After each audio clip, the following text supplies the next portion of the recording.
안녕하십니까. 교기하고라 진행을 맡은 교연아신문 차진태 기자입니다. 오늘 관심을 받고 있는 한기총 제23대 대표회장 후보 등록이 마무리되었는데요. 후보 등록 마감 결과 성서총의 김노하 목사, 기아성 여의도 순복음층의 엄기호 목사, 그리고 글로벌 선교의 서대천 목사가 출사표를 던졌습니다.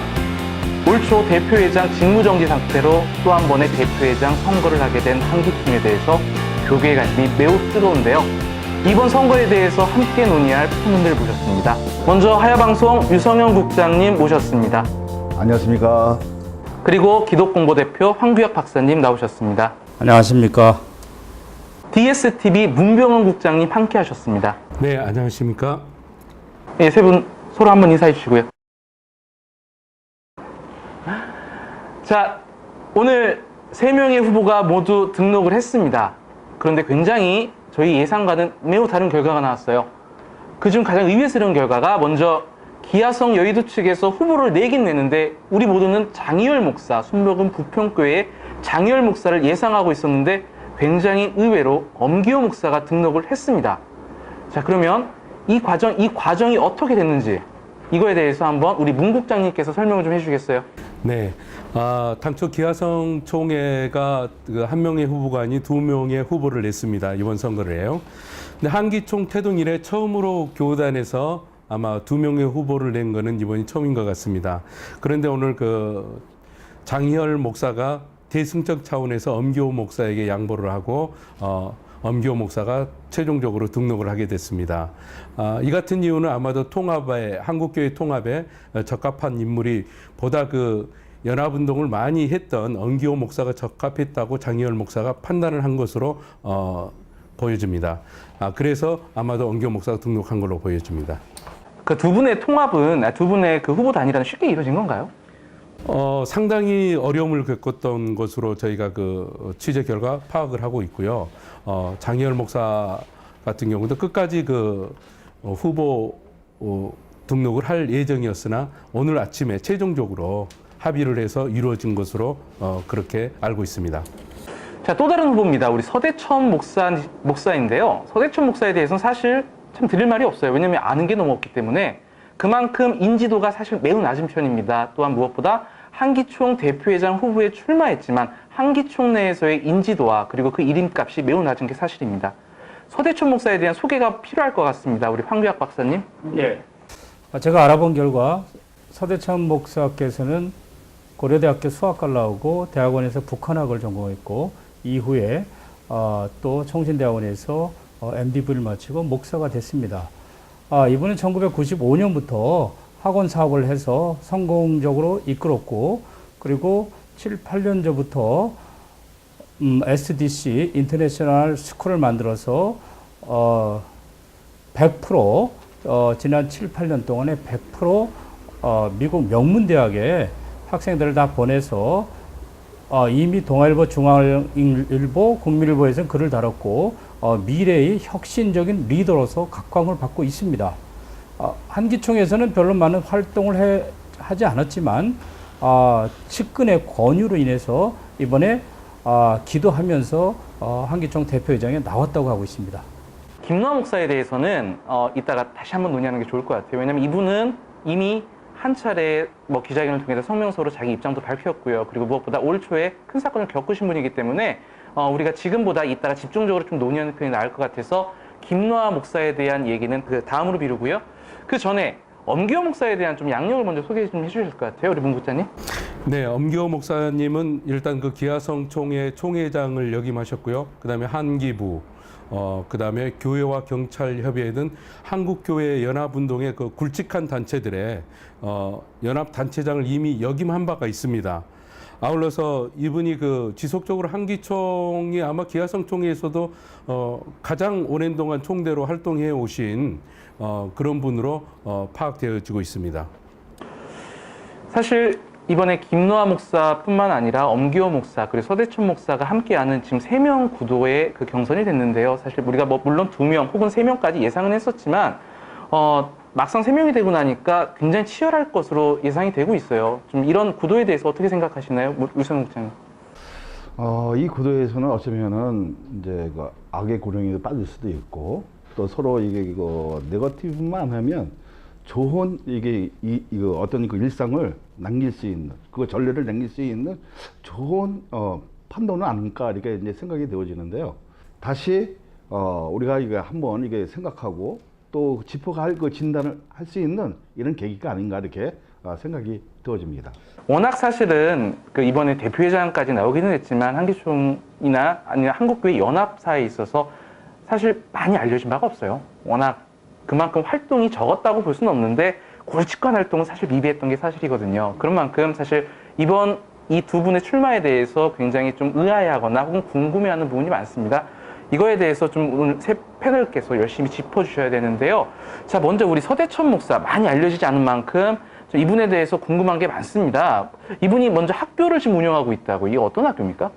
예, 제가 방배동에 SDC 인터내셔널 스쿨 거기를 이제 2차례 방문했고 또 여기 수련회 원주에서 수련할 때도 제가 한 차례 방문해서 학생들과 학부모들 인터뷰를 다 했고요. 그리고 서대천 목사님의 강의도 제가 직접 들었습니다. 그리고 또 주위의 스태프들과도 이분이 누군가에 대해서 이렇게 얘기를 나눴는데 이분은 지난 11년 동안 학원 사업과 대안학교 사업을 하면서 가장 힘들고 어려운 사회에서 뭐 컴퓨터 중독이라든가 성적이 불량한다든가 여러 가지 많은 학생들이 여기 와서 먼저 영성으로 변화시키고 또 인성으로 변화시킨 다음에 스스로 공부할 수 있게끔 해서 지난 11년 동안 수백 명을 미국 명문대학에다 진학을 시킨 분입니다. 그런데다가 이 학생들이 장학금도 금년 같은 경우 10억 이상 또 장학금을 얻어냈고요. 그리고 많은 학생들이 절반 이상 미국 그 명문대학에서 조기 졸업을 또 이끌어냈습니다. 그럴 정도로 교육에 있어서는 정말 아주 지금 가장 각광받고 있는 혁신적인 리더로서 지금 활동하고 있는 분입니다. 그 현재 이번에 출마한 단체로는 글로벌 선교회란 말이에요. 한기총에 어떻게 가입해 있는 한기총에 가입한 지 얼마나 됐죠? 한 3년, 4년 됐나요? 한 4년, 5년 이렇게 됐고요. 그렇게 뭐 특별한 활동을 한 적은 없지만은 그러나 또 이번 얘기 들어보니까 또 99년도인가 그때도 한기총 정보통신위원장 그걸 또 한 역임을 한 적이 있다고 그러더라고요. 그러니까 이제 조용하게 이제 한기총 부서에서는 이제 활동을 해왔지만은 그러나 전면적으로 어떤 부서 위원장이라든가 정치 파티에는 이렇게 나서지 않았다고 이렇게 보고 있습니다. 그렇기 때문에 저희가 참 궁금한 게 그렇게 얌전히 혹은 조용히 정치권과 멀게 계시던 분이 갑자기 뭐 공동회장이나 이런 거에 공동회장 정도의 단계도 거치지 않고 대표회장에 바로 출마하셨단 말이에요. 이거 어떻게 보시나요, 우리 문 국장님? 한기총이라는 단체는 그 개인의 단체도 아니고 교단도 아니고 교단과 단체가 연합을 해서 만들어진 명실공히 한국교회를 대표하는 단체입니다. 그러면서 가장 중요한 거는 그런 대표성을 가지고 있는 단체인 만큼 그만큼 한국교회를 알아야 된다고 생각합니다. 그래야만이 대사회, 대정부 활동에 있어서 한국교회의 목소리를 담아낼 수 있다고 생각합니다.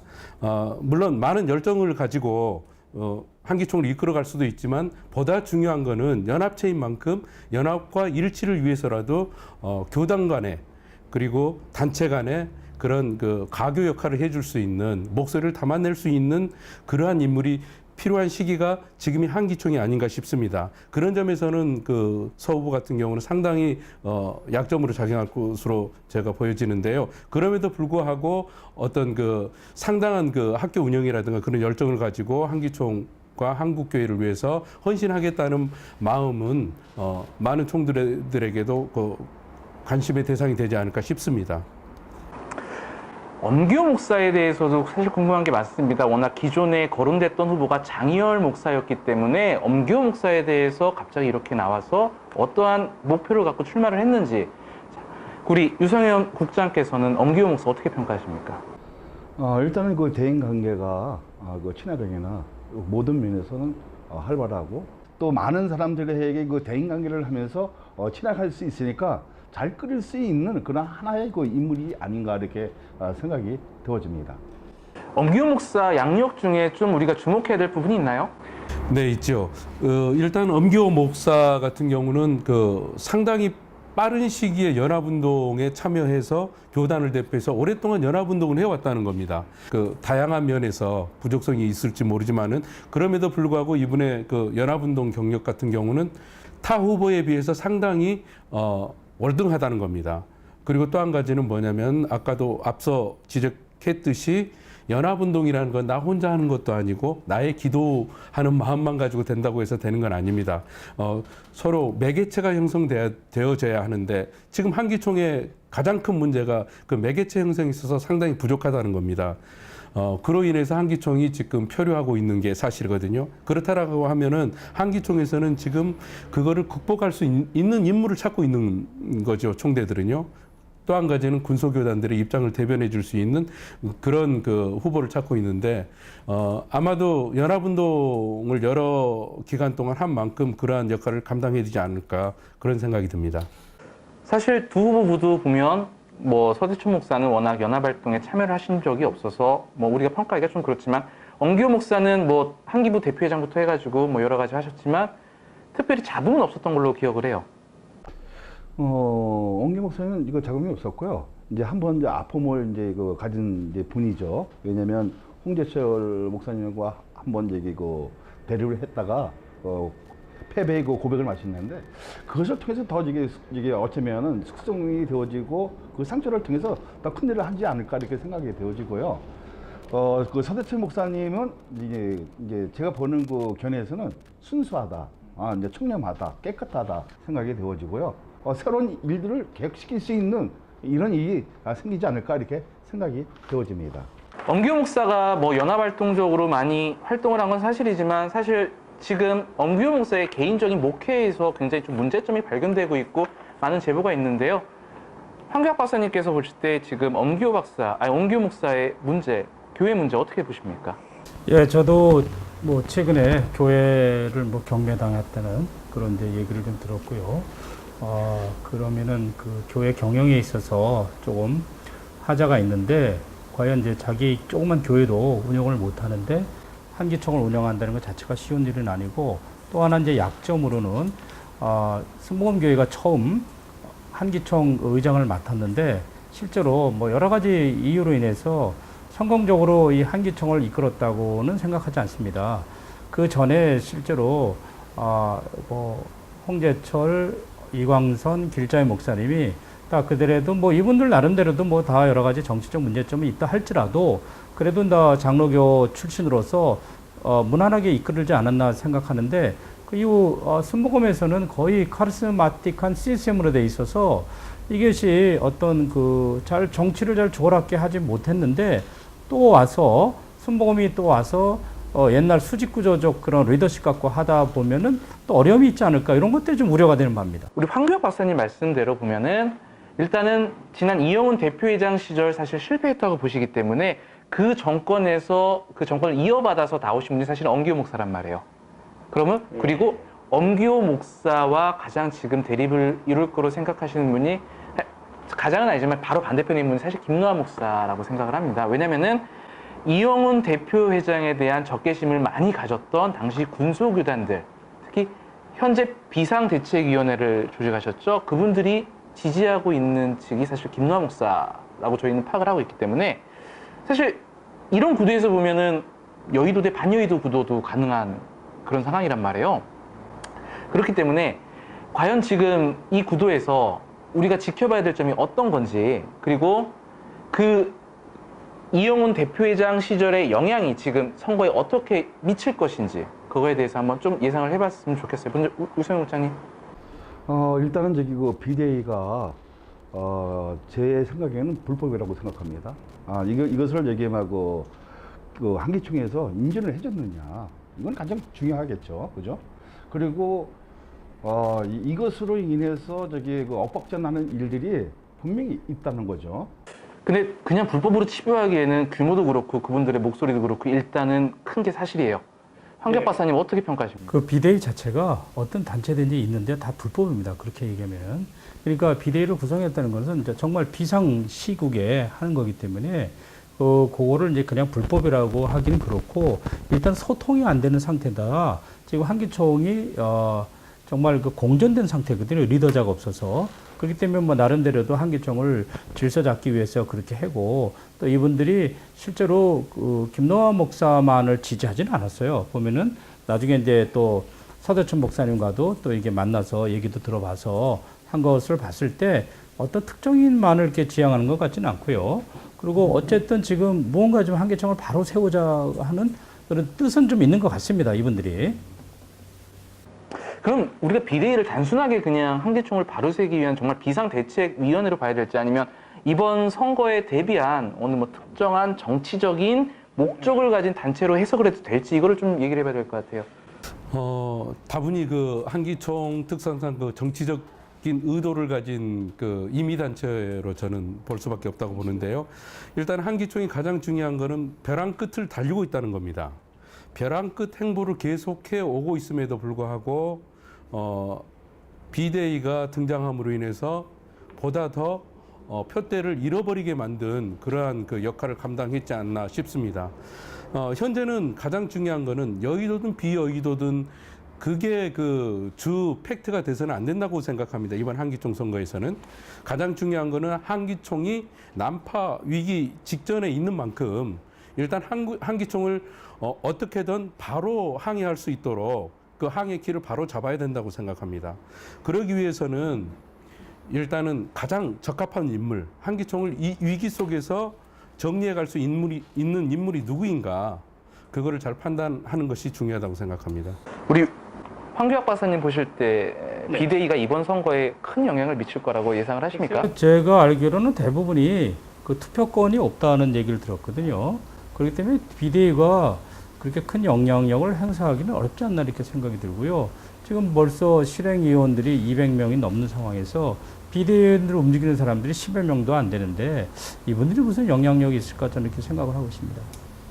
좀 다른 얘기인데 비상대책위원회랑 다르게 이번 선거 과정에서 공정선거위원회라는 게 또 등장을 했어요. 사실 언론에서 보도를 했지만 성명서도 나오고 그 위원장이 누군지는 아직 아무도 모르고 있습니다. 공정선거관리위원회에서 혹시 알고 계신가요? 공정선거관리위원회라는 조직이 뜬금없이 최근에 신문 지면을 장식한 거를 저도 보고 알게 됐습니다. 일단은 그 한기총 내에서 선거에 관한 어떤 그 특정 후보를 밀기 위한 그런 임의단체가 아닌가 싶습니다. 그러한 임의단체들이 이렇게 활동을 하게 된다라면은 마치 한기총이 지금 그 금권 선거를 진행하고 있는 것처럼 그 표현되어지기도 하고 상당히 또 다른 그 한기총을 그 어려움 속으로 몰아넣는 역할을 감당하지 않나 싶고요. 그런 부분이 예를 들어서 정정당당하게 그런 부분이 이루어진다라고 하면은 분명하게 위원장이라든가 조직이라든가 이런 부분을 밝혀야 되는데 그런 부분들이 없었다는 거, 이것도 또한 문제인 것 같고요. 그리고 진정으로 한국교회가 하나 되고 한기총이 바로 가기를 원한다라고 하면은 한기총을 지금은 흔드는 것보다는 앞으로 한기총이 어떻게 미래지향적으로 한국교회를 이끌어갈 것인가에 대한 고민, 그런 고민이 바탕이 되어져야 되는데 그런 부분은 없이 일방적으로 모르겠습니다. 저희들 취재 결과 아직 그런 부분들은 발견하지 못했는데요. 금권 선거가 그들의 말대로 그렇게 이루어지고 있는지, 그 주장에 따르면 특정 후보가 어디서 만나서 이렇게 했다라는 건데 그 특정 후보가 우리도 누군지는 저는 잘 파악이 안 됩니다. 그러나 그런 검증되지 않는 그러한 사실들을 마치 검증된 것처럼 그렇게 한다라고 하면은 그거는 총대들을 혹세무민한 게 아닌가 싶습니다. 이제 조금 직접적인 얘기를 하려고 해요. 우리 새 후보에 대해서 과연 경쟁력, 리더십 이거에 대해서 좀 얘기를 하고자 합니다. 무엇보다 대표회장이 되고자 한다면은 그 후보에 있어서 가장 중요한 건 리더십이라고 생각을 하는데요. 이 후보들이 여태까지 한국교회에 보여준 리더십이 어땠는지, 그리고 개인적으로 이 패널들께서 어떻게 생각하시는지 궁금합니다. 예, 저도 뭐 대등서이하겠지만은 제가 엄기호 목사님은 제가 잘 모릅니다. 그러니까 뭐 아까도 얘기했다시피 자기 교회가 경매가 들어갔다는 거, 그리고 홍재철 목사님과 경쟁에서 떨어졌다는 거, 그리고 좀 정치력이 굉장히 약한 이제 순복음교회 출신이라는 거. 그래서 여기에 대한 이제 문제점을 좀 제기한 바 있고, 제가 김노화 목사 건에 대해서는 실제로 예당 통합에 사면 특별 사면 할 때부터도 계속 기사를 쓰고 그렇게 제가 얘기한 적도 좀 있습니다만 제가 생각하는 김대환 목사는 사실상 모든 것들이 35년 전의 얘기를 갖고서 지금 와서 문제 제기하고 있거든요. 아까도 어떤 기자가 교회에서 뭐 찬성화 문제 갖고 이렇게 문제 제기했는데 저는 그렇게 생각합니다. 그 기자가 전에는 자칭 보혜사라고 이렇게 계속 문제 제기를 해왔습니다. 여러 가지 신문에서 해왔는데 북일보, 교회와 신앙, 기독교 포탈 다 자칭 보혜사라는데 그 기자가 김남호 목사를 비판하면서 찬송가를 예를 들었는데 거기 찬송가 9절에 보면은 성령 보혜사라는 말이 나오고 있어요. 그거 봤을 때 그러면 같은 기사를 쓰더라도 근반한 원칙에 벗어나는 거죠. 일관성에 벗어나는 거죠.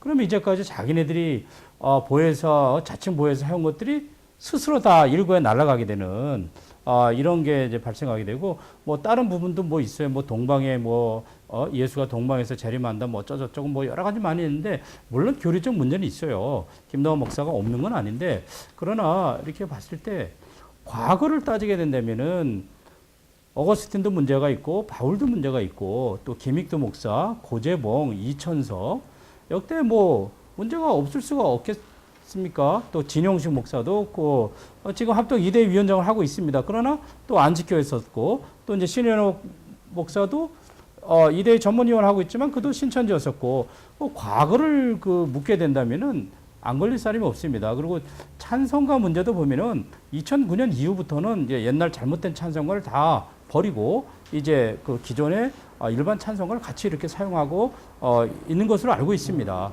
그래서 너무 과거 갖고 따지게 된다면은 이렇게 좀 하자가 있다고 생각하고요.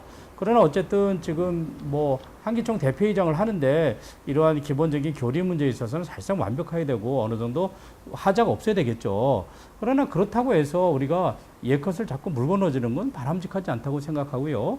또 그가 성만찬, 사도신경, 또 목사 임직, 또 성서 해석에 있어서 잘못된 거 다 버렸습니다. 그래서 저는 김남호 목사를 계속 교리적 문제로 자꾸 늘어지는 건 바람직하지 않다.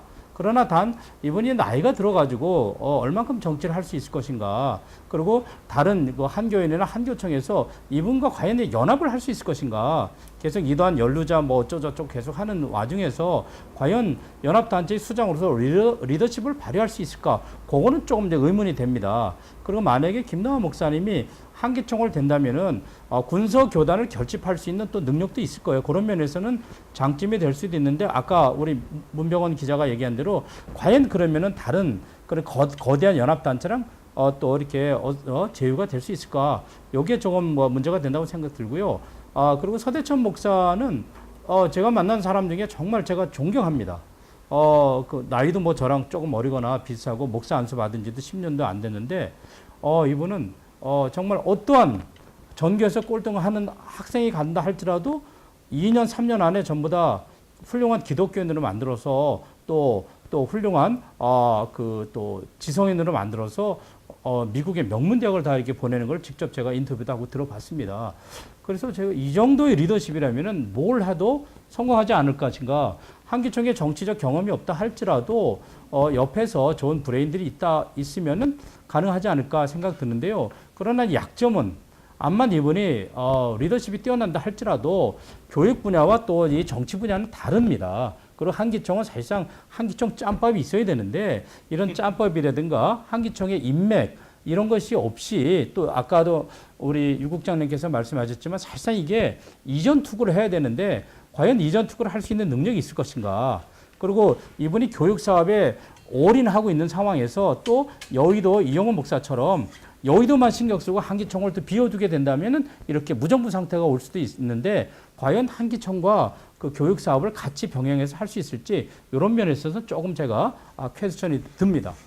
근데 지적 잠깐 하셨지만 학생들 대하듯이 과연 한기총의 목사님들 그 카리스마가 통할까요, 그게? 네, 가장 저게 말 안 듣는 분들이 목사님이죠. 네, 목사님이죠. 장로님이도 안 들어요, 목사님이도 안 들어요. 목사님? 목사님. 왜냐면 자기 고집들이 있으니까. 목사님. 크리스찬에게 있어서 리더십은 리더십의 중심이 어디가 있느냐. 일반 리더십하고 크리스찬의 리더십 특히 목회자들의 리더십, 연합운동의 리더십은 다르다고 생각합니다. 각별히 연합운동에 있어서 리더십이라는 것은 포용력과 거기에 따른 것들을 책임질 수 있는 그런 마인드를 가져야 된다고 생각하고요. 특히 교단 간의 연합, 한국교회는 보수와 진보로 철저하게 나누어져 있는데요. 그러한 연합을 위한 인물이 누구인가? 우리는 그거를 따져야 되고 또한 한기총이 표류하고 있는 그 부분도 바로 이러한 부분을 찾지 못했기 때문에 나왔던 것 같거든요. 그렇다라고 하면은 저는 김노하 목사는 가장 우선적으로 한기총의 구태, 즉 적폐청산을 하겠다라는 의지를 강하게 얘기하고 있습니다. 그러면서 이제 기존의 트러블이 됐던 그런 부분들과는 협치를 이루겠다, 함께 연합하겠다라는 의지를 표출했습니다.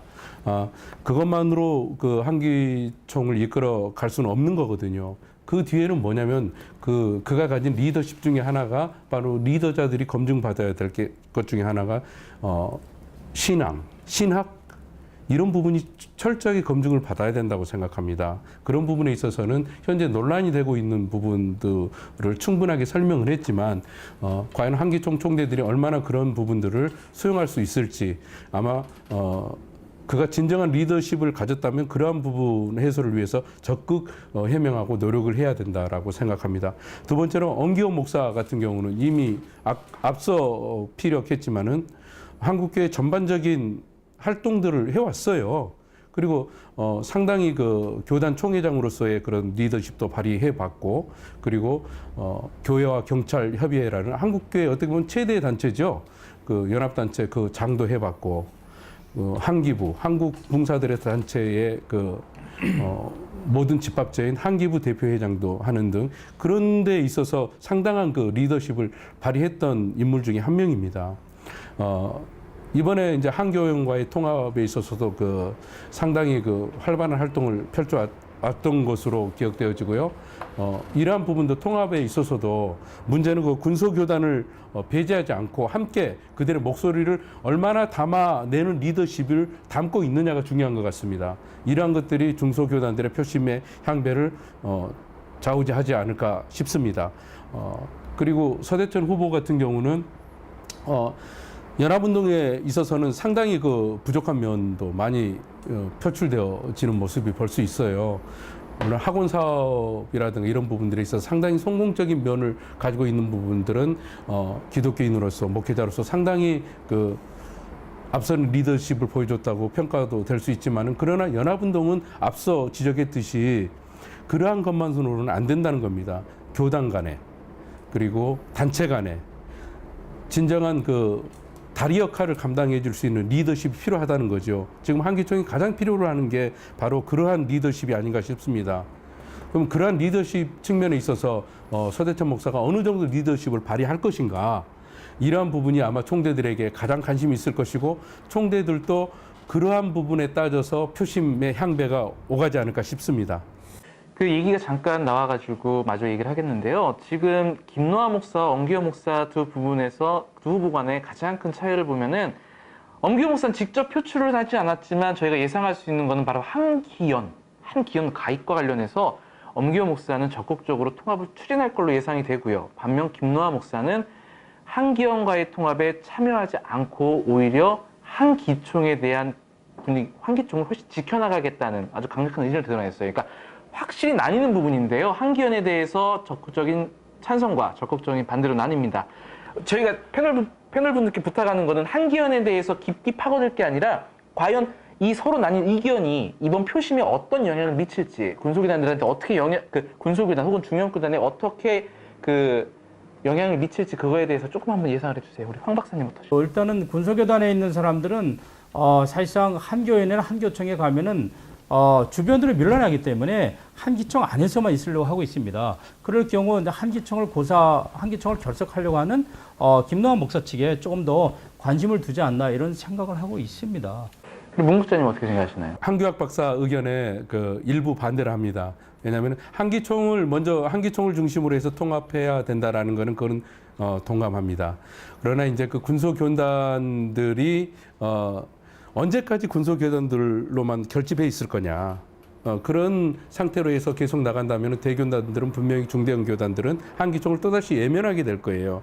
그거보다는 장기적인 교류를 통해서 과거와 같이 중대형 교단이 함께 할 수 있는 연합운동, 연합과 일치. 연합과 일치는 큰 교단이든 작은 교단이든 1대1이란 말이에요. 그런 부분들이 대교단들은 인정을 해줘야 된다는 거죠. 그래서 함께 갈 수 있는 그런 부분들을 만들어가는 게 중요하다.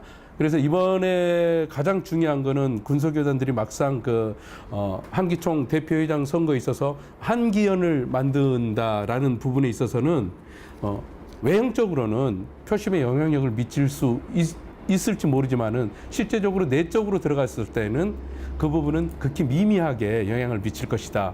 과거 한기총 선거에서 보듯이 군소교단들의 표의 흐름이 있습니다. 군소교단들은 한국교회가 가는 그 흐름을 이제까지 저버리지 않았거든요. 오히려 대교단들이 저버렸죠. 근데 그 흐름에 편승하지 않을까 싶습니다. 그래서 각 후보들이 아마도 지금 그 한기총 총대들의 표심을 잡기 위해서는 그러한 흐름을 잘 읽는 것이 중요하다. 지금은 한기총을 중심으로 통합이니 아니니 그런 표현보다는 한기총이 어떻게 바로 서서 갈 수 있는지를 먼저 논하고 난 다음에 그 다음에 충분히 아까도 피력했듯이 군소교단의 의견을 충분히 개진하는 게 중요하다. 예, 그 일이 먼저 선행돼야 되지 않나 싶습니다. 예. 자, 이제는 앞서 밀어놨던 김노아 후보에 대한 얘기를 좀 하고자 합니다. 김노아 후보는 앞서 올 초 대표회장 직무정지 사태가 났을 때 그 중심에 있던 인물이고 또 그 이후에 다시 한번 지금 대권 도전을 하게 됐는데 최근에 기자회견도 했고요. 그리고 가장 먼저 후보 등록도 했고 그렇기 때문에 사실 저희 패널들이 가장 할 말이 많은 후보 같습니다. 그렇기 때문에 지금부터 좀 많은 얘기를 하는데 그 전에 최근에 김노아 목사에 대해서 참 많은 잡음이 들리고 있습니다. 그 중에 뭐 수많은 이단 문제라든가 있겠지만 사실 좀 이단 문제를 여기서 좀 깊게 논하고 싶지는 않고 이단은 얘기하지 마십시오. 예, 그건 놓지 않고 그냥 있는 부분만 좀 얘기하면은 여기 보일지 모르겠는데 자 7월 26일 날 종교개혁 500주년 기념성회를 했어요 이분이. 근데 여기서 이 행사를 한 것과 관련해 가지고 지금 선거법 위반 얘기가 나오고 있어요. 제가 먼저 얘기를 선거법을 한번 읊어드릴게요. 제가 제 그 선거관리규정 제9조 불법 선거 운동 부분에 보면 1번 입후보 의도자는 후보 추천 및 당선에 영향을 미칠 목적으로 총회 대의원 또는 찬연도 대의원 예상자를 시무교회나 대표로 있는 단체 행사 등의 강사 또는 순서자로 초청할 수 없고 자신이 그들의 초청에 응하여서도 아니 된다라고 되어 있는데 김노아 목사의 선거법 위반을 주장하는 사람들은 이 행사 자체가 입후보 의도자인 김노아 목사가 당선에 영향을 미칠 목적으로 총회 대의원, 찬연도 대의원 예상자를 초청했다고 주장을 하는 겁니다. 실제로 이번 행사에는 상당수의 그 한기총 관련자들이 많이 순서대로 나왔는데요. 특히 지금 눈에 띄는 거는 비대위 분들이 많이 나오신 것 같아요. 비대위 그 위원장 이병순 목사를 포함해가지고 정학재 목사님, 김상진 목사, 이영훈 목사, 김홍기 목사, 안희영 목사, 김원남 목사, 류성춘 목사 등이 순서를 맡았습니다. 그래서 이것 관련해서 지금 선거법 위반 얘기가 나오고 있고요. 또 한 가지 먼저 얘기를 드리고 제가 패널들 얘기를 드리겠습니다. 또 하나의 선거법 위반 얘기가 나오는 거는 바로 2번, 제9조 2번이에요.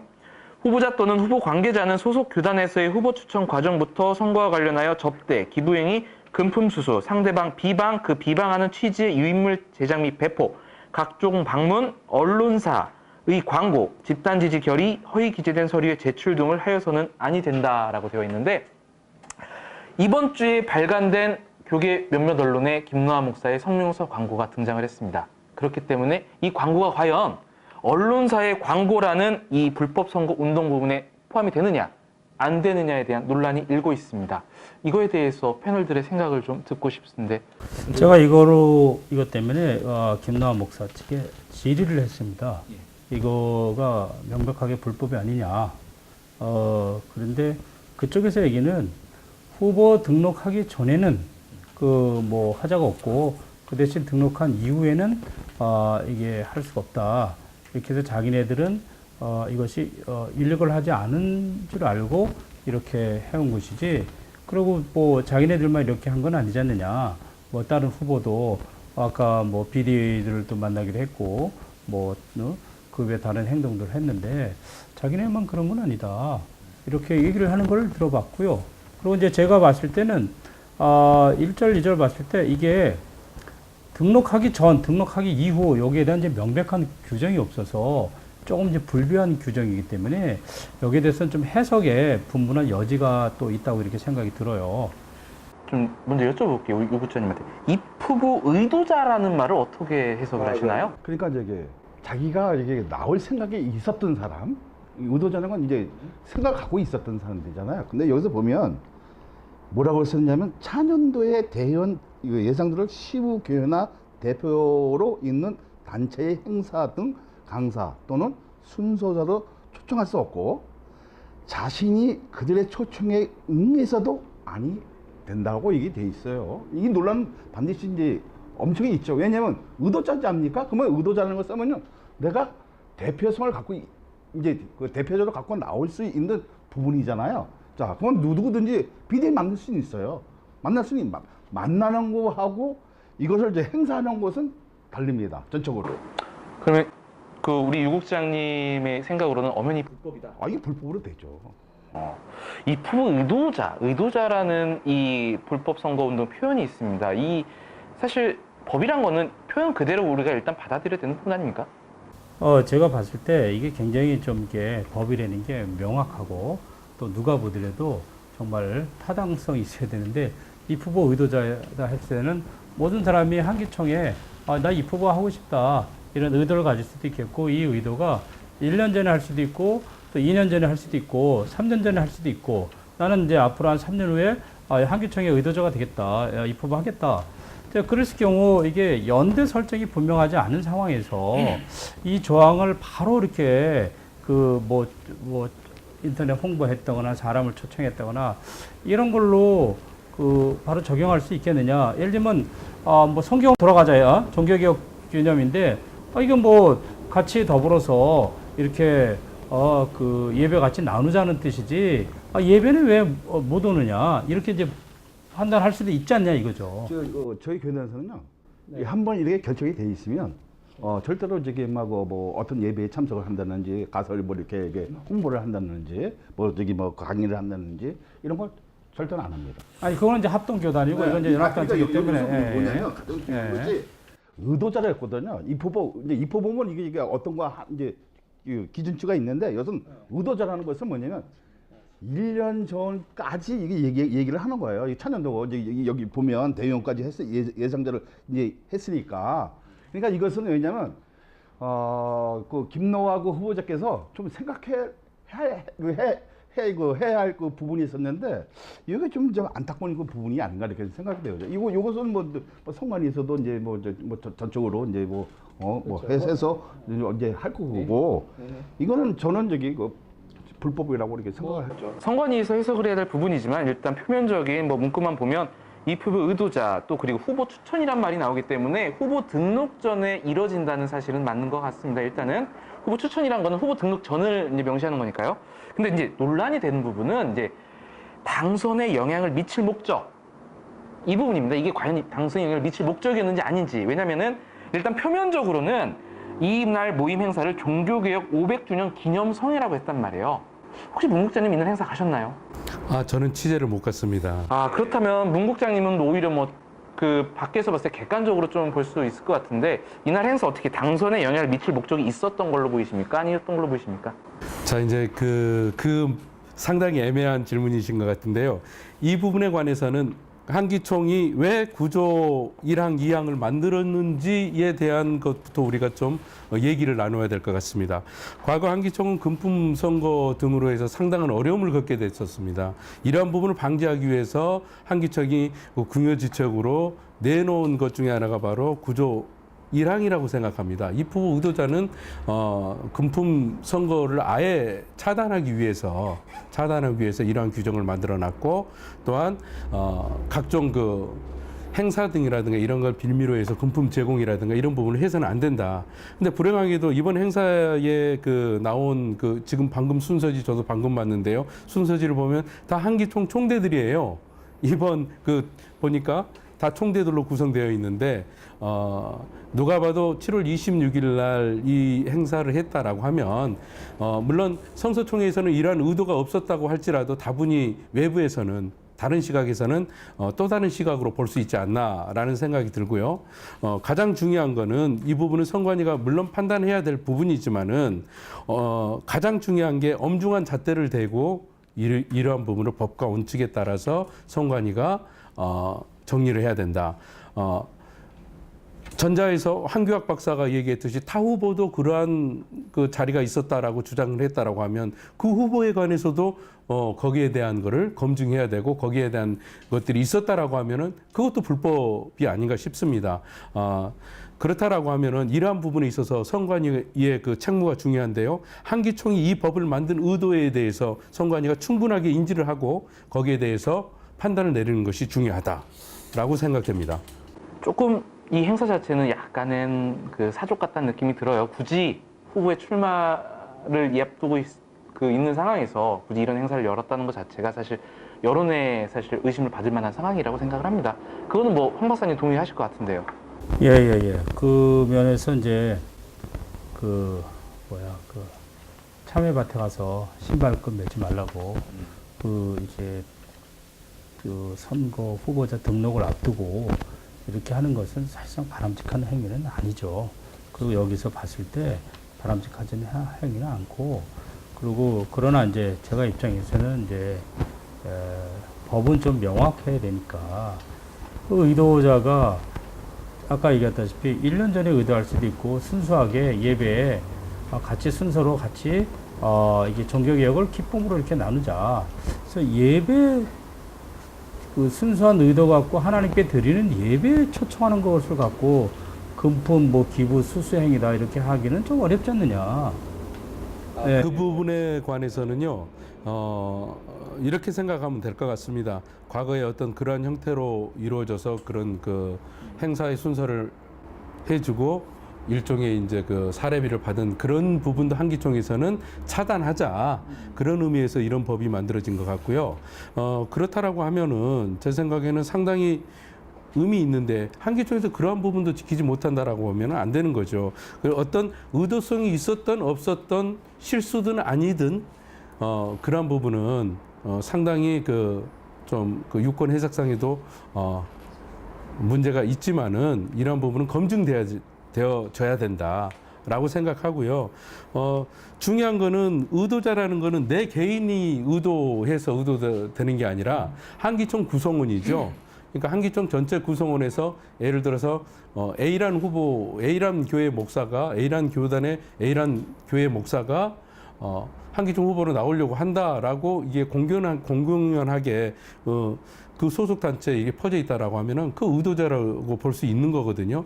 이제 그런 부분이 해석되어짐의 차이가 있는데 그럼에도 불구하고 우리는 아까도 전자에 대해서 얘기했듯이 이게 본의 아니게 행사를 진행하게 됐는데 그 부분에 있어서 이러한 부분들을 간과하지 못하고 한 부분은 상당히 실수한 부분이 아닌가 그런 판단이 내려집니다. 그럼에도 불구하고 선관위 판단이 남아 있기 때문에요. 선관위가 법과 원칙에 따라서 판단을 내린다면은 아마 이 후보자들은 거기에 또 따라줘야 되는 게 원칙이 아닌가 싶습니다. 자꾸 사회자가 의견을 내서 되게 죄송한 부분이긴 한데 일단 이 후보 의도자라는 말에 대해서는 뭐 세 분이 충분히 공감하시는 것 같고 여기서 보면 이제 후보 추천이라는 말이 일단은 이 법 자체가 단순히 이제 직접 후보 등록 이후의 것만 말하는 게 아니라 내부 경선 때부터 선거운동을 하지 말라는 그거를 노린다는 건 확실한 것 같습니다. 근데 문제는 우리 황 박사님의 말대로 이게 정확한 시기가 명시돼 있지 않은 점은 사실 얼마든지 해석에 있어서 이거는 서로 의견이 달리할 수가 있어요. 선관위가 분명히 유권적으로 해석할 부분이긴 하지만 아무리 유권적으로 해서라도 법 자체가 애매모호할 때는 선관위 해석 자체에 또 토를 달 우려도 있거든요. 그렇기 때문에 이거는 황 박사님 말대로 이 좋은 의도를 이 법이 온전히 담고자 한다면은 정확한 좀 시기가 명시되어야 한다는 점, 그것도 좀 아쉬운 부분이긴 합니다. 이건 명확하게요. 그 기간이 명시돼 있지가 않다고 그러는데 명시돼 있습니다. 차년도 대의원 예상자라고 그러면 한기총 총회가 1월 달에 개최됩니다. 그러면 그 다음 해 1월까지가 바로 그 대상 범위가 되는 거예요. 정기총회가 끝나는 순간부터 그 다음 정기총회 때까지, 그러니까 다음 입 후보 할 때까지, 입 후보자가 결정될 때까지 그 부분이 한시적으로 이렇게 결정되는 거예요. 여기에 저기 의도자가 없다든지 여기에 찬원도가 없다면은 우리 한 박사님께서 얘기한 게 타당성이 있어요. 없는 것은 아니죠. 아니 여기 근데- 또 찬연도 대의원 예상자라고 아니, 그러는데 그러니까 이 잠깐만요. 예상자를 어떻게 할 수 있냐는 건지. 잠깐만. 그러니까 정기총회가 끝나면 이제 알 수가 있는 거예요. 근데 중요한 거는, 그러니까 근데 우리가 이게 논란이 제일 중요한 거는 어쨌든 이번 선거까지는 이 규정이 적용이 된다는 게 가장 중요합니다. 그러니까 왜냐면 조금 여기 그 불미를 쓰는 일들을 이거 이제 그 밑에 있는 사람들이 이걸 파악을 못했다는 거 좀 아쉬웠고요. 그래서 제가 저기 그 전화를 이게 한 적이 있어요. 이런 행사에서는 안 된다라고 이제 하려고 했었는데 제가 좀 카팅을 당했죠. 그래서 참 안타까운 이거 현실을 우리가 지금 체험하는 건데요. 여기 왜냐면 의도자라는 것은 굉장히 우리에게 중요한 거예요. 이미 벌써 자기 마음에 가졌던 자를 얘기하는 거거든요. 우리가 뭐 저기 유권 해석할 건 아니지만 그렇죠, 이제. 여기 관련 나온 순서자분들이 이 7월 26일 당시에 김노하 목사가 출마할 거란 건 다 알고 계셨죠? 알고 있죠. 다 알고 계셨죠? 그러면 이 후보 할 거란 건 사실 알고 계셨던 건 사실이잖아요. 미칠 영향이 있다는 거죠. 이게 왜냐면 또 여기서 뭐냐면 단체 행사를 이 강사 뭐 이런 걸 순서사로 초청해 할 수 없고 이렇게 돼 있어요. 그리고 자신이 그들의 초청에서도 응해서는 아니 된다라고 이렇게 명시돼 있어요. 그럼 요거는 이제 선관위에서 명백하게 이제 밝혀지겠죠. 우리가 돈 나와라 뭐 나와라 이게 할 수 없는 부분이기도 하죠. 자, 다음 넘어가겠습니다. 그 다음 넘어가서는 아까 제가 두 번째로 말씀드렸던 언론사의 광고 부분, 광고가 나왔어요. 사실 저도 교계 기자 생활을 하면서 후보자가 자기가 후보 등록 이후에 후보자와 관련된 광고가 나온 거 사실 거의 본 적이 없거든요. 근데 정확히 지금 일단 선거운동 부분의 법에 언론사의 광고가 불법 선거운동으로 규정은 돼 있습니다. 이거 어떻게 생각하시나요, 우리 황 박사님은? 아니 만약에 광고가 나왔다면은 저는 이제 보지는 못했는데 나갔다면은 규정대로 하자가 있죠.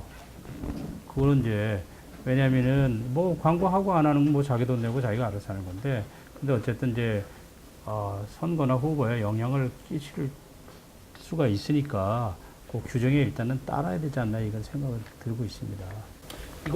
저는 이게 깜짝 놀랐어요. 우리 역대사에 없는 일을 이거 딱 보니까 나왔더라고요, 광고가. 이게 신문사에도 없는 이게 일이거든요. 그리고 이게 후보자가 됐다면 절도로 해서 안 되는 일을 지금 그 김노하 후보 측에서 좀 이 행위를 한 거거든요. 그래서 이거는 명백으로 불법입니다. 공부자님 교계 기자 생활 굉장히 오래 하셨죠? 네, 한기총을 제가 제일 오래 출입했죠. 근데 출입하시는 동안 이렇게 대표회장 후보가 이렇게 언론 광고를 후보 등록 후에 하시는 거 본 적 있나요? 한기총이 선거전이 본격적으로 시작되면서 지금까지 내려오면서 이런 경우는 없었는데 단지 선관위 허락을 받아서 한 경우는 있었습니다, 과거에. 그러나 지금 이제 우리가 이제 알아봐야 될 거는 과연 이런 부분들이 선관위 허락을 받았느냐, 허락을 받고 나온 광고냐, 그런 부분도 상당히 주목되어지는 부분이고요. 만약에 그런 부분들이 특정 후보만 광고를 하고 나머지 두 후보들이 광고를 못하면, 근데 두 후보들의 입장에서 봤을 때는 상당히 불이익이라고 생각하거든요. 그래서 이제 그런 부분들 같은 경우도 선관위가 객관적으로 판단해야 되지 않을까 싶습니다. 예.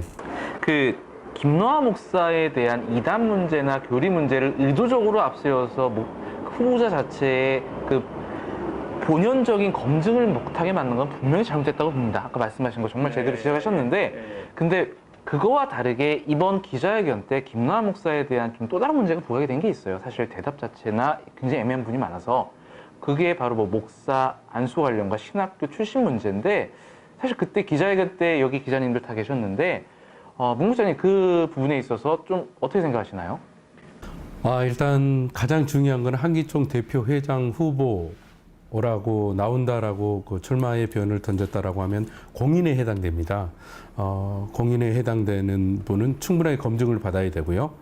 그 공동체로부터 그 공동체로부터 검증을 받고 난 후에 거기에 대해서 어떤 경쟁력도 생기는 것 같고요.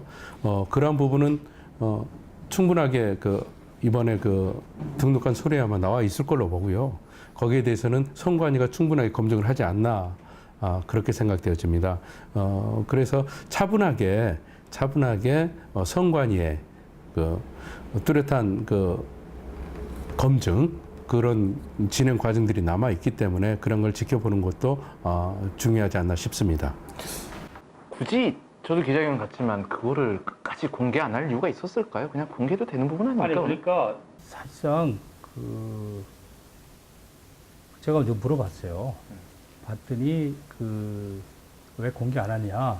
그러니까 내가 법원이라든가 선관위에다가 여태까지도 냈었고 작년에도 선관위에다 내고 했으면 공개지 왜 개인들이나 기자 앞에서 그걸 공개하느냐? 그리고 그쪽에 측근 얘기는 이게 뭐 서울대나 하버드나 뭐 예일대면은 뭐 공개할 수도 있는데 이게 뭐 그 당시 다 뭐 군서신학교고 무인가 신학교고 이러는데 이게 뭐가 이게 잘났다고 이게 공개하느냐. 그러나 필요하면은 선관위에다 자기가 제출하니까 선관위가 판단하면 되지 않겠느냐. 그래서 제가 이걸 봤습니다. 공개해달라고 그래서 제가 이게 봤는데 실제로 졸업장도 1984년에 어떤 군서신학교 졸업한 이렇게 증이 있더라고요. 84년. 예, 1984년에 한 증이 있고요. 그리고 안수증도 제가 이렇게 봤습니다. 그러니까 다 연필로 써진 게 아니라 안수증 이렇게 인쇄돼가지고 밑에는 그 대신 안수위원들은 이렇게 연필로 썼다고 하더라고요. 연필로 썼는데 그거에 안수위원들은 이제 저희 통합교단에서 봤을 때 안수위원들은 세상 없습니다. 연필로 쓸 수도 있고 안 쓸 수도 있고 하는데 이렇게 써가지고 그것도 몇 년도 몇 월 며칠 다 안수증도 있더라고요. 그러니까 제가 봤을 때 서류상에서는 전혀 하자가 없다. 예, 이렇게 들고요. 저는 이게 서류상으로 이제 하자 없는 거는 이렇게 이해는 돼요. 네. 그런데 이제 가장 중요한 건 뭐냐면 명백하게 이렇게 발표를 했으면 오해 요소가 없었을 텐데, 예, 연필로 쓰고 있다. 그리고 그럼 내가 밝혀주겠다. 선관위 때 하든지 거기서 보라든지 이렇게 아예 이렇게 오픈시켜줬으면 이런 요소 어려운 당하지 않을 것을 자칭 이렇게 되어진 거죠. 그러니까 기자들은 이거 봐라 이거 진짜로 지도자가 나올 사람이 안수증 연필로 썼다? 이게 있을 수 없는 일이죠. 따지고 보면. 왜냐면 1984년이면 연필을 쓴 사람 다 없어요. 거의. 왜냐면 패도 안수위원이 있어요. 그리고 노예도 있고 그리고 총회도 있고. 근데 그것을 명백하게 얘기를 못했다는 거죠. 못해도 몇 년 되든 이제 안수 받은 몰라도 어떤 노예에서 받았다는지 어떤 총회에서 이렇게 해서 받았다는지 이게 나와야 되는데 그거를 대답을 못했다는 거죠. 사실 김노하 목사에 대한 교리 문제나 이단 문제랑 좀 다르게 이 부분에 있어서는 진짜 아쉬운 거는 김노하 목사에서 아쉬운 거는 당연한 거에 대해서 굉장히 의구심을 갖게 만들고 의혹을 사게 만든다는 점이에요. 사실은 아까 500주년 기념성회 같은 경우도 마찬가지고 그리고 이 군소신학교 졸업하고 안수증에 대해서 밝히지 않은 부분 공개할 수 없다는 부분도 마찬가지인 게 사실은 기본적으로 공인이 어디 공직에 출마할 때 사실 학력, 이력을 기재하는 거는 일반적인 사실상은 당연한 거라고 생각을 합니다. 그게 의무는 아닐지라도. 그리고 나중에 선관위에서 후보들에 대해서 홍보물을 공고할 때 거기에 당연히 들어가는 내용 중에 하나고요. 근데 이거를 공개 안 하겠다는 거는 사실은 기자가 개인적으로 알겠다는 게 아니라 이거를 성도들한테 한국교회에 전하겠다는 뜻이기 때문에 한국교회에 좀 이거를 공개하겠냐는 건데 그걸 끝까지 공개 못 하겠다. 그런데 그러니까 그렇기 때문에 사실은 의구심을 좀 본인이 키우는 경향이 있지 않나 좀 사실 그런 생각을 합니다. 그런 면에서 좀 그러니까 교리적인 시비나 이단적인 시비하는 데에 이건 굉장히 좀 아쉬운 부분이에요, 저는. 그때 그분들의 입장을 보니까 솔직히 이렇게 우리 예장통합이나 합동 나가는데 졸업장이나 안수증을 언론에 공개하는 후보는 사실 거의 없어요. 물론 이제 할 필요가 없어서 그렇게 하겠지만은, 저희 교단에 지용수 목사라고 있는데, 그때 총회장 나왔을 때, 고등학교라고 이력서를 써서 이제 하자가 좀 된 적이 있었는데, 실제로 이제 이분이 이제 고등공민학교를 나왔죠. 그런데 그걸 이제 뭐 공개하라 뭐 반대편 후보들이 이렇게 했는데 장신대에서 끝까지 이걸 공개를 안 해줬어요. 왜? 후보의 프라이버시이기 때문에 이거는 후보자들과 학교 개인의 거지. 이거 학교가 만약에 이걸 공개한다면 또 형사상 또 문제가 있다고 생각했고 또 그걸 공개하고 안 하는 거는 이제 김노한 목사 개인의 성향이고 그리고 또 만약에 하자가 있으면 선관위에서 이분을 아웃시키면 되거든요. 그걸 우리가 꼭 공개하라고 본인한테 요구할 필요는 없을 것 같아요. 예를 들면 우리한테 뭐 성적 증명서 공개하라. 그걸 공개를 꼭 할 필요성은 없잖아요, 저희들이. 아, 잠깐만요. 요거는 저기 꼭 여기 우리 한국 교회 또 기독교회 알 권리를 충족시키기 위한 하나의 방법이었었거든요. 이거는 뭐 경력이나 이력이나 이런 것은 그렇잖아요. 저기 뭐 대통령 어떤 군수로 나와도 경력과 이런 건 다 나오는 거거든요. 안수증을 공개해달라고 하고 무슨 졸업장을 공개해달라고 이거보다는 사실 어느 신학교 나왔냐 이름 말하고 어느 교단에서 안수 받으셨냐 교단 이름 말해주고 사실 그러면 제가 봤을 때 그날 될 문제였어요 사실은. 그렇죠. 그런 실제로 또 교단이 있더라고요. 뭐 총회 신학교 졸업장을 보니까 총회 신학교. 근데 교단은 우리나라 뭐 워낙 합동 뭐 이렇게 수백 개 교단이 있으니까 그냥 어디 뭐 합동 무슨 거 같은데. 근데 그거는 뭐 이미 내가 봤을 때 그 사라진 교단 또 그분이 또 그 교단 총장이 이제 미국으로 갔고 또 그분이 이제 나이가 드시니까 이제 돌아가셨다고 해요. 그러니까 이 얘기는 결국 이렇게 되면 커지는 거예요. 그러니까 이 당시 기자회견 내용을 접한 성도들이나 기자들 혹은 오늘 패널도 그렇고 그렇게 미국으로 갔고 뭐하고 이러면은 자꾸 그거에 대해서 추측만 하게 돼요. 차라리 정확한 이름을 알고 끝나면 돼. 사라졌다 하더라도 정확한 이름을 들으면 끝날 걸. 나이가 많으니까 그 이분들은 뭐 80, 90 이상 되니까 뭐 지금. 왜냐면 결정적으로 김노한 목사께서 이걸 한 번은 밝히셨어야 되는 게 김노한 목사에 대해서 신학교 나오지 않았다, 목사는 제대로 받지 않았다라는 분명한 의혹을 제기한 사람이 있기 때문에 오히려 그거에 대해서 제대로 된 반박을 하셨어야 된다고 보는 거예요, 사실은. 제대로 된 반박은 명확한 팩트를 가지고 이 신학교 나왔고 여기서 목사한테 받았다라고 말씀하시면 되는데 그걸 오히려 안 하고 공개를 안 하겠다라고 하니까 반대로 말하면 의혹을 키우는 거죠, 이거는. 아니 안타까운 거죠. 왜냐하면 우리 한 목사가 지금 얘기를 했는데 뭐 미국을 떠났다. 신혼지가 다 됩니다. 진짜 졸업을 했으면 믿는데 이거 저기 막 다 나오는 거예요. 어떤 신학교에서도 그 당시 사람들이 거의 다 군서신학교 나온 분들이 많아요. 그러니까 저희 예장 통합에도 말이 대형 교단이지 절반 이상은 다 서울장신 군서신학교 다 이렇게 군서신학교가 아니라 그 비정규 신학교를 나왔죠. 물론 합동도 마찬가지고. 그러니까 그 당시는 사실상 뭐 다 총에 간판만 걸고. 군소교단이 그렇잖아요. 그러니까 있다가 사라지고 또 생성돼서 소멸되고 하니까 사실상 지금의 대학처럼 살아남은 군소교단 신학교가 거의 없습니다. 인제 와서 입증하라는 건 그러니까 저기 없어도 뿌리는 있다는 거죠. 그리고 그리고 저기 안쓰 동기들도 있고요. 그래서 이게 있잖아요.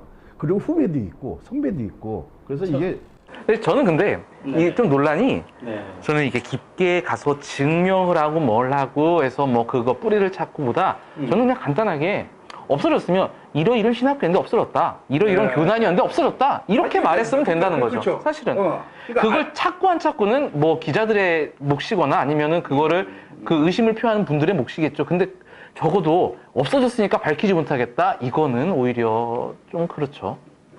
얘기가 굉장히 길어졌는데 오늘 토론이 저는 개인적으로는 굉장히 한국교회 발전이나 한기총 발전에 굉장히 도움이 됐을 거라고 생각을 합니다. 그런 의미에서 우리 패널들 마지막으로 한 말씀씩 듣고 오늘의 교계학으로 끝내겠습니다. 공부자님부터 한 번 부탁드릴게요.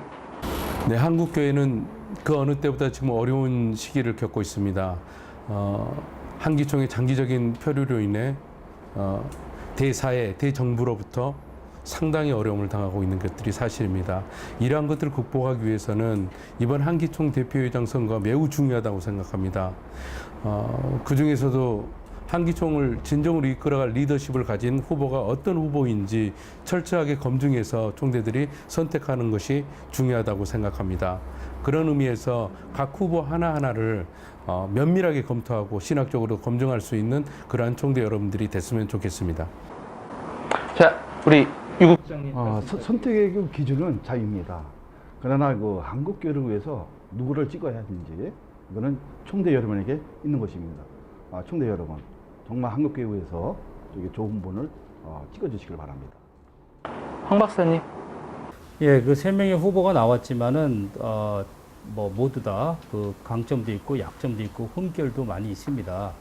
그러나 정말 한기총을 위해서 누가 적절한지, 한기총의 적통을 이어갈 적임자는 누구인지 여러 가지 잘 기도하면서 고민하시면서 선택해 주시면 감사하겠습니다. 오는 8월 24일 한기총 대표회장 선거가 진행됩니다. 한국교회는 과연 이 세 명 중에 누구를 택할지, 한기총은 이번 선거를 통해 어떻게 새롭게 발돋움할지 온 교계의 관심이 요구되고 있습니다. 지금까지 교계학원하였습니다. 감사합니다.